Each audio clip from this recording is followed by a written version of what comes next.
baadaye.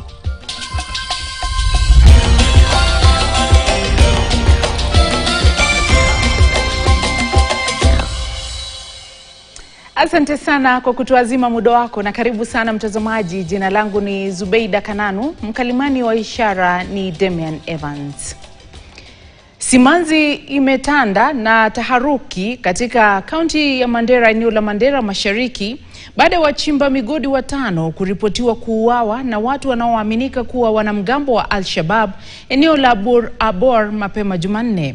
Shambulizi hilo limezua hofu kubwa, huku asasi za usalama zikianzisha uchunguzi. Ripota wetu Phoenix Oluoch ana maelezo zaidi. Mwendo wa saa 1 asubuhi Jumanne, watu wanaoshukiwa kuwa wanamgambo wa Al-Shabaab walivamia timbo hilo katika eneo la Bur-Abor, wakilenga wachimba migodi wasiokuwa wenyeji katika kile mamlaka zikiita shambulizi la kikatili lililopangwa mapema.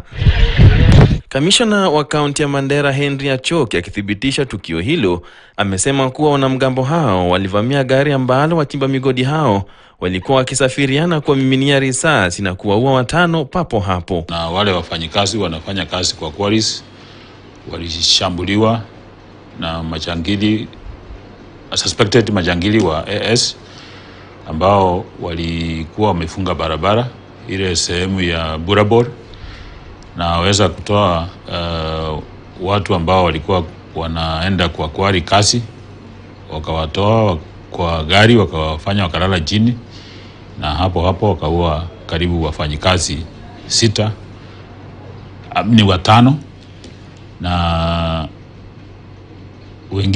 wale watu wengine walikuwa kwa hiyo gari wakatoroka wakaingia msituni.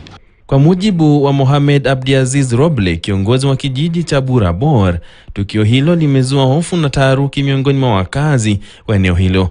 Kwenye taarifa yake alisema vyombo vya usalama vilijulishwa mara moja na uchunguzi umeanza. Ingawa hakuna kundi lililodai kuhusika rasmi, mamlaka zinaamini ni kundi la Al-Shabaab kutoka Somalia ambalo limewahi kufanya mashambulizi ya aina hii katika Mandera na maeneo jirani. Shambulizi hili la kusikitisha ni ukumbusho la tishio la usalama linaloandama maeneo ya mpaka wa Kenya na Somalia, hasa kumbukumbu zikiwa mbichi kuhusiana na utekaji nyara wa machifu 5 wa Mandera mnamo Februari na kuachiliwa kwao baadaye mwezi jana. Phoenix Oluoch, KTN.